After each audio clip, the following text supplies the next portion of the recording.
Hi, everybody. Welcome to our June Compassion Chat. I'm Susan Marshall, author of the book Mom's Gone Missing, When a Parent's Changing Life Upends Yours, and your host for these casual chats. I always like to say they're casual, which we run the fourth Tuesday of every month at 6 p.m. Central. We have three main goals in mind for these chats.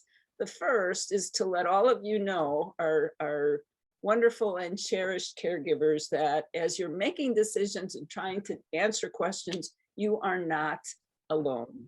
Second is to welcome you into this comfortable, casual, you don't need to do homework, you don't need to get dressed up, we're family here. And then the third point is to bring you resources like the wonderful gentleman I'm going to introduce to you just a minute, to help us as we ask those questions and try to sort through what we should be doing or could possibly be doing as caregivers, and not just as the professionals representing the agencies and the companies, but as human beings who genuinely care about this caregiver community and the things that we're facing. The session is being recorded, so I would ask that you mute yourself for the early parts of this discussion. We will open it up for questions and answers as we near the end of the presentation. So my guest this evening is Bruce Nemovitz. Bruce has been a real estate professional for 35 years, I believe it said. Well, and 43. 43 years. Holy smokes, that's amazing. And is a senior real estate specialist. Bruce is with his wife, Jean, has an agency, Realty Executives, serves really all of Southeast Wisconsin. He is the author of 2 books, Moving in the Right Direction, which is really aimed at the seniors, helping us to understand what we need to do next, and Guiding Our Parents in the Right Direction, which I wish, Bruce, I had read as I was facing the challenge that I was. Nonetheless, both of those books are available to us, and I imagine on the website. We'll get to it in a sec. He and Adele, who joined us as our first Compassion Chat guest and is again with us this evening, thanks Adele for coming, have created a training program for real estate agents to help them understand how to specialize in the senior market. He has a brand new podcast, Moving in the Right Direction, and is a member of the Optimist Club, a big brother, and look behind him, he's also a guitar player. Holy true Renaissance man. Bruce, thank you so much. We're so pleased you could join us tonight. Son. My first question, Bruce, we like to start off, we've got a sense of the professional background that you have. We always like to start with getting to know the individual. So I guess my question for you is, you've been a real estate professional for a very long time. You're a doer and you're a helper. What motivates you in all of the various things that you do? I love people. My wife and I have been married 47 years, if you can believe that. I have 7 grandchildren. I'm so blessed. My aunt died today, unfortunately. Oh no, Bruce. Yeah, sorry. I just got the call, so kind of emotional.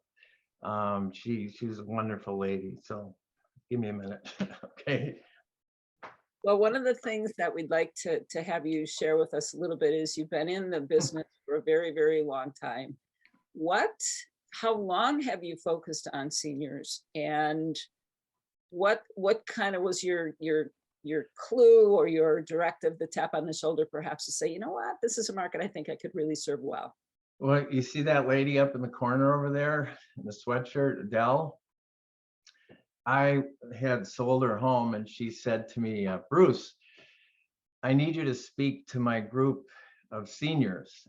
They just can't get off the fence. She was working at a senior community. And I said, well, I don't give speeches. I don't even know what you're talking about. I don't know what to say. She said, don't worry, there'll be 3 or 4 people there, I think. And I get there, there were 70. So I freaked out, if I remember correctly. And I gave the speech, and they were so receptive. They came up to me like I was a rock star or something, and I just could see this is where I wanted to go. And how long ago was that? What do you think, Adele? 30 years, maybe? Wow, that Yeah. that is incredible. Yeah, and so I kind of took it on the road and just have been doing it ever since. Well, and so one of the things we were chatting about briefly, and everybody is thinking now, this market is nuts. Have you ever seen Yeah, the real estate market the way it is currently? I I've been in every market there is, and this one is so special because there's so many buyers and so few sellers, as you know. Interest rates, I think, are at 2.9 right now. And so when we list a property, I just had one with 15 offers on it, if you can believe that. 15. So I think what's the saddest part of it all is that the young people who really want to buy, they can't buy a home. They make 7, 8 offers, they keep losing out. So it's kind of sad that way, I think. So as we think about the group that we're gathering here, caregivers who really have a special interest in helping mom or dad or spouse or beloved family member get to the right place. There's a lot of pressure on caregivers now. I'll speak from my own experience. Mhm. People saying, sell, get out of your house, take the money, and just get this part of it behind you. We can figure out what's next. The problem is, what's next? Well, I think for the parents too, it's, they've been in the home 30, 40, 50 years. So their kids want things to happen really quickly, which it doesn't work that way. And the parents feel like they're the kids. And what I try to tell them is to just try to step in their shoes and feel what they're feeling. We all have motivations, but give them a time to talk. And so, having been in that position and having 5 siblings, all of us interpret step in their shoes differently, right? And all of Yeah. us have a different sense of timing. Some people see this as just a big project. Check, check, check, get this done. Don't think about it. Don't worry about it. Just move the stuff along. Others really are sensitive, as you say, to the feelings, the emotions, the parents becoming kids, Right. sometimes not real gracefully, and yet they are still the elders, right? Well, and often one of the children are the sort of the head point, and there's maybe another child in California, and they come into town and they see mom and dad and they get freaked out. We got to do this right away. Look at mom, there's a problem here. I just had one where it was a sister and a brother, and the brother, he said, just get rid of this house. I don't want to look at it anymore. I don't want to. And the sister had all these feelings. She didn't want to let it go at all. So, it's tough. And as a real estate agent, what is your role in that? I can imagine there are boundaries. How long do you hang around when those conversations start? How actively or not do you facilitate those discussions? Well, it's very hard. So sometimes there's a lawyer involved. It's an estate. Often, they don't want me in the conversation at all. I work with financial consultants. There's so many people and moving parts, but I try to be a mediator, sort of. I feel like a psychiatrist sometimes, honestly, I really do. Yeah, we hear that a lot from the presenters that we bring here. Where do you see the point where you say, you know what, I got to back away from this, because there's got to be a perception, I would think, that caregivers, brother, sister, whomever, see you as the guy they need to protect themselves from, right, in order Yeah. to A, get it done, or B, preserve mom and dad's dignity. How do you deal with that? I try to talk to each one of them and try to feel out what's their motivations, what's going on with mom and dad, what's best for them, because what they think is best is not always best. So we have the discussion. Sometimes there's a sibling that doesn't want them to move at all because they're worried about their inheritance. I've seen that before. Other times, all kinds of motivations. So I try to sort of facilitate the conversation and get them to get down to what is the fear of mom and dad? What's holding them back? What are the logistics here? What do we need to overcome?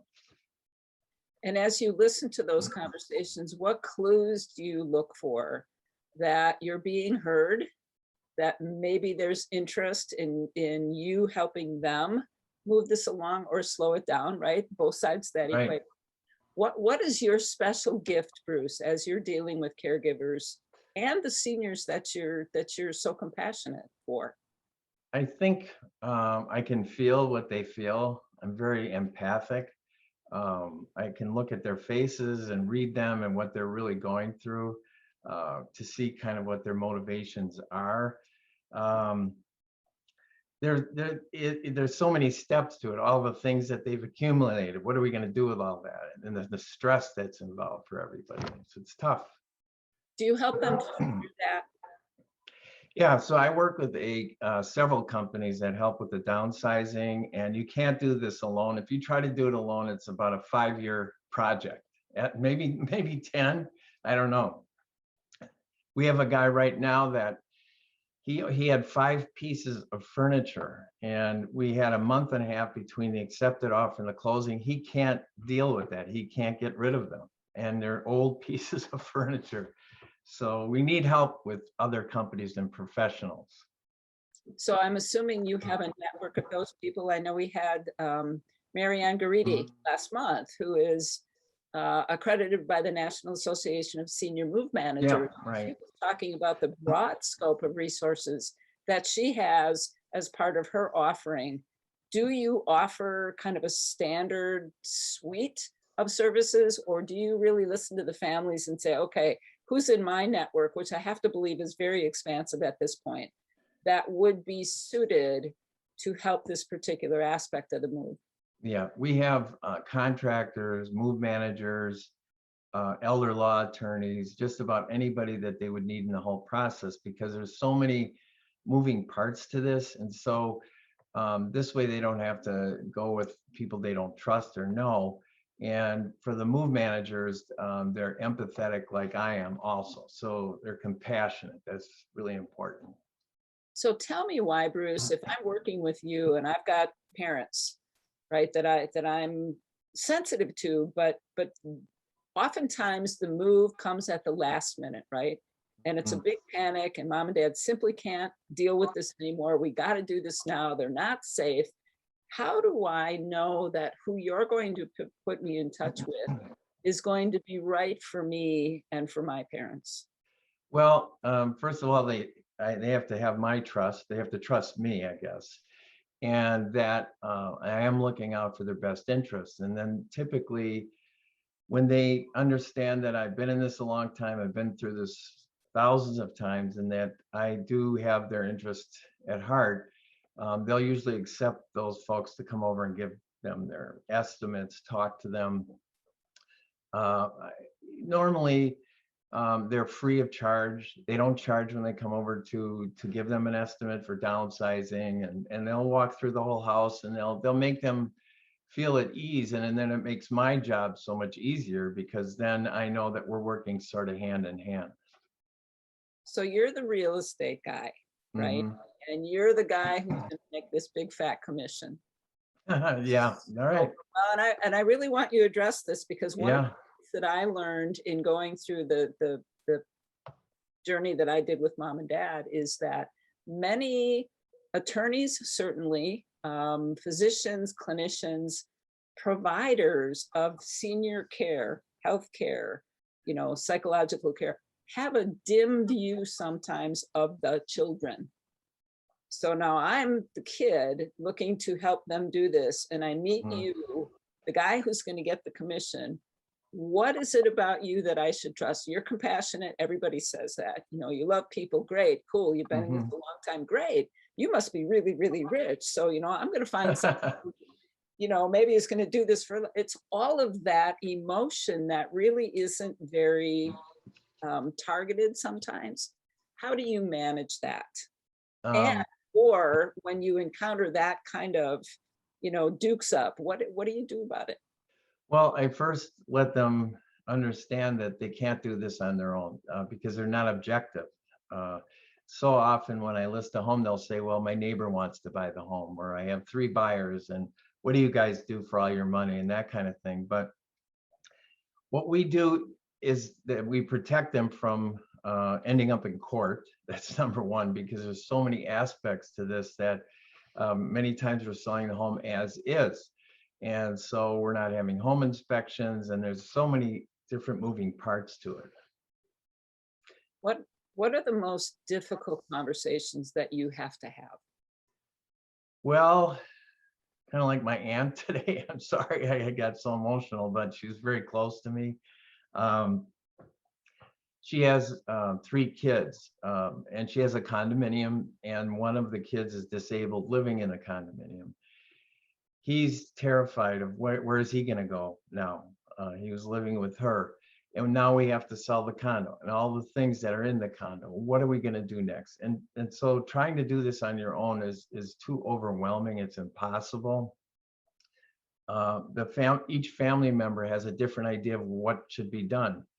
And so having somebody in the middle that can help them to see what's best for the whole situation, to get what is their final goal is to dispose of the property typically. So I try to keep them focused, and again, I work with the attorneys. Often there's estate attorneys involved, and then we work on the offers together to make sure they're as is. There's no home inspection, or there is a home inspection. What are we going to do to fix it up? That kind of thing.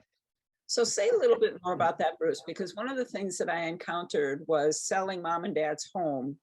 After mom had already moved to an apartment, they had an estate plan that was separate, and I didn't deal with this until mom passed, frankly, actually a little bit before, but trying to work through that, yes, involved an attorney, there are finance people, but isn't there some kind of order that makes sense to address first, second, third, rather than trying to deal with all of it at once? Or is that what I just heard you say, is that you actually do some of that work? Well, I mean, first, I think we want to establish the value of the property. What is it going to sell for? Bring comparables. What do we need to do to fix the property up? When do you want to close? Is somebody living in the property? Where are they moving to? How are we going to time the sale? There's so many aspects, as I said. So I think typically when I come in, I just try to say, just tell me what you're going through. What are you feeling? What's holding everybody back? Try to address those emotional issues before we even start talking about the sale of the home. So I think that's really wise. Talk for a bit, Bruce, if you will, about setting an asking price. You get comparable. How does that work? And how does a home seller who's under stress already come to terms with that suggested price? And if there is negotiation between you and the seller, or the seller's family in this case, talk about how you work through that. Well, first I tell them that the goal is not to have it sit on the market for a year. We want to take advantage, especially right now.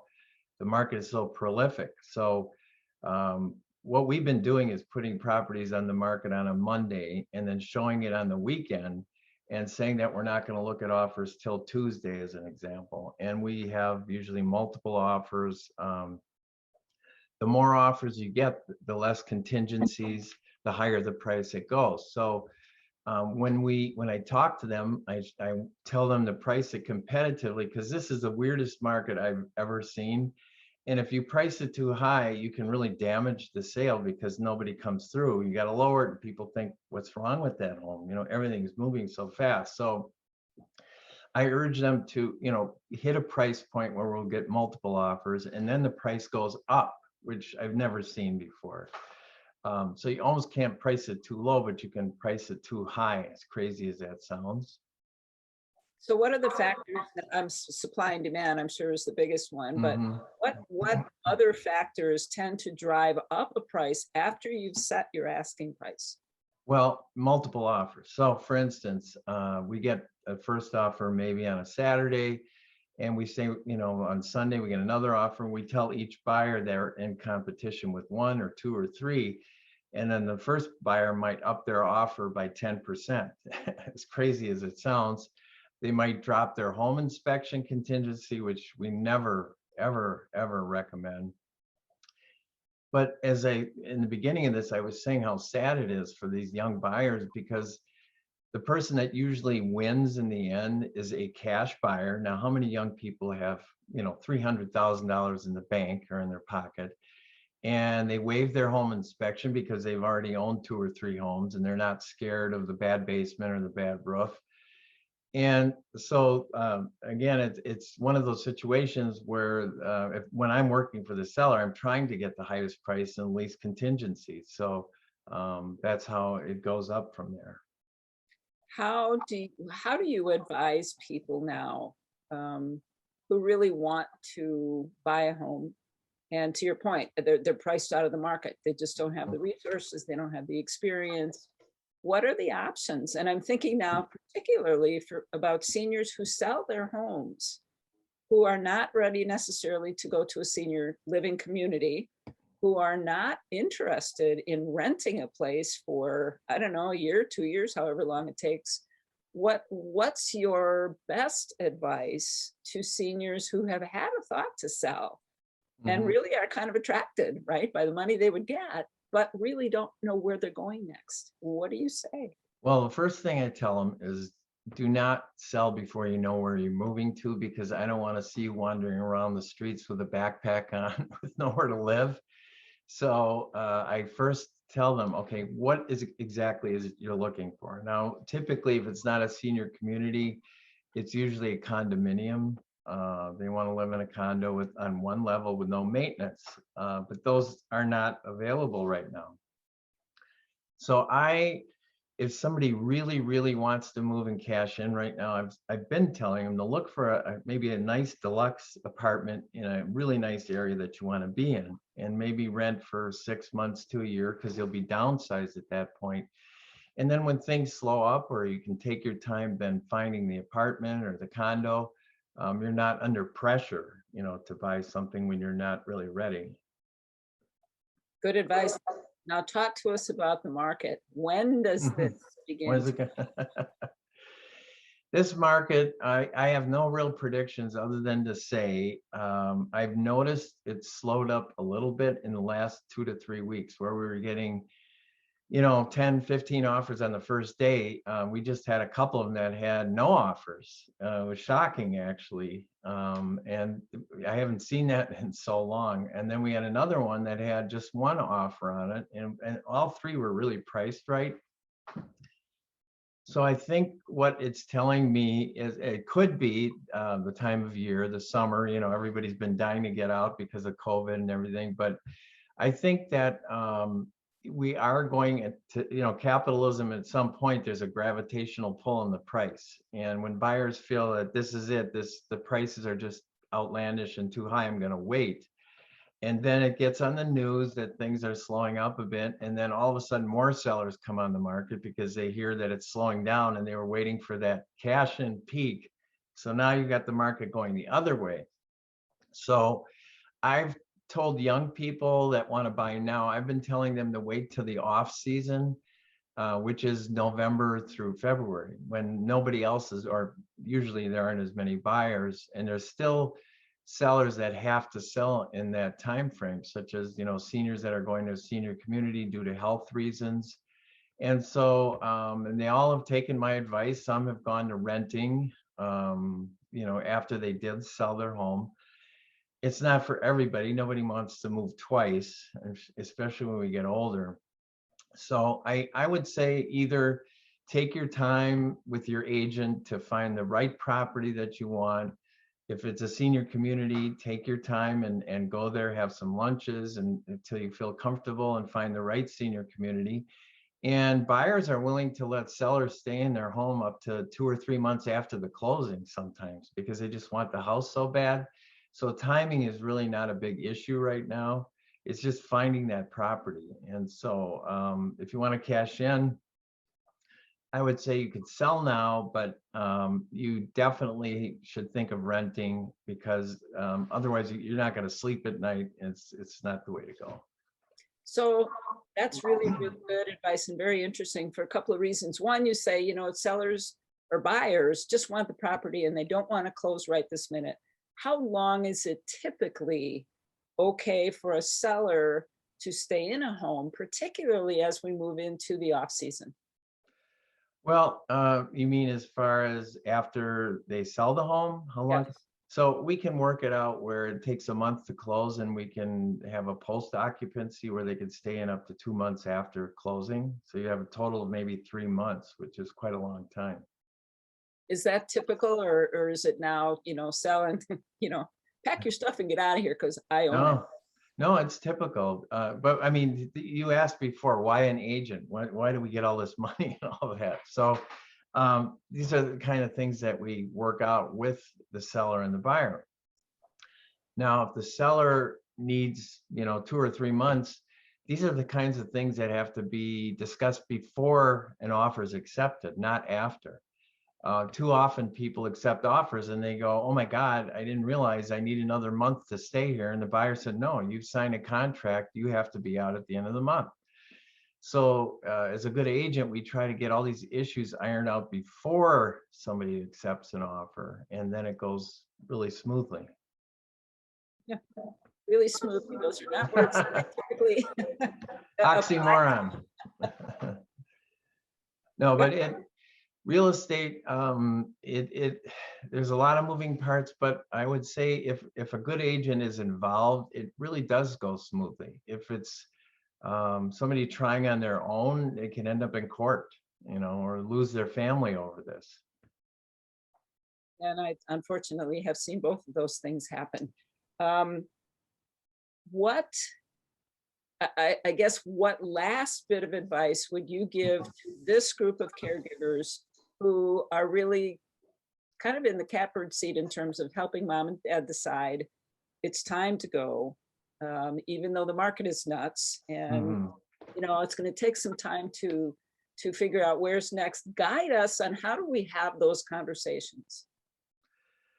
Well, I think it's important that, first of all, you talk to mom and dad, if that's it. If so, maybe have a family meeting, get everybody on board so each person knows how each one feels, to get their feelings out prior to even discussing selling the home. Then I think getting these people in, like the move manager, to talk to them about downsizing. That seems to be the biggest obstacle, is downsizing, what to do with all the treasures. Then I would say, once you can deal with some of the treasures and things like that, then maybe look at a few communities, go have some lunches, maybe the daughter goes with them, whoever they feel comfortable with, just to see what's out there. I think first, that's important. So one last question, and it has to do with family pets. Oh, yeah. I know a lot of seniors have a favorite dog, perhaps a cat, perhaps several. Is that a limiting factor? I can imagine it probably is in certain instances. And what's your advice in managing family pets? It honestly doesn't come up a lot with me. They've usually handled that before they even call me. I think if they have several pets, that's going to be a problem everywhere. And the family has to deal with that either through, having the pet be turned over to one of the kids, something like that, where they know that the pet's still alive and well. Most senior, as Adele will tell you, most senior communities, they may allow one pet, but it's usually under 20 pounds. Same with condominiums, same with apartments in most cases. So I think from my experience, families have kind of dealt with that issue before I'm even brought into the program and what they want to do. So, but generally one pet is all they're going to be taking, for sure. Positive. Okay, closing advice, and then we're going to throw it open and get whatever questions happen to come your way. Last words you would like to offer to this particular group of folks. Wow. First, I want to thank you for doing what you do for caregivers. Again, just the emotion I'm going through today. It's a time where all the emotions are peaked for everybody involved. And to it's hard, but to try to stay objective with the goals in mind that you're there to guide them along the way, and try not to become too overly emotional as you get into it, because you can't be objective anymore. So I think just going with your professional skills, guiding them in the way that you would want to be guided. And when I look at somebody's parents, I try to think of, how would I treat my mother? How would I treat my father?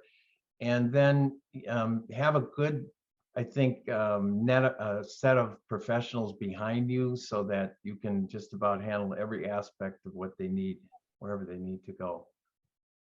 This is what these chats are all about. Bring people together. Let's talk. Let's share resources. Bruce, you are a wealth of information. I echo Peggy's sympathies for your aunt. Gosh, and just today, thank you for joining us in spite of that. Our prayers with you and your whole family. Thanks to everybody who joined us today and who will jump online. You can find a recording along with Bruce's information on my website at susanamarshall.com. You can also find past recordings of these compassion chats if you're interested in learning more, and a copy of Mom's Gone Missing: When a Parent's Changing Life Upends Yours. Our next compassion chat is July 27th. We will be joined by Heather Janes, who is a dementia care specialist with the Aging and Disability Resource Center in Jefferson County. So Bruce, again, heartfelt thanks to you. Thanks to everybody who joined us.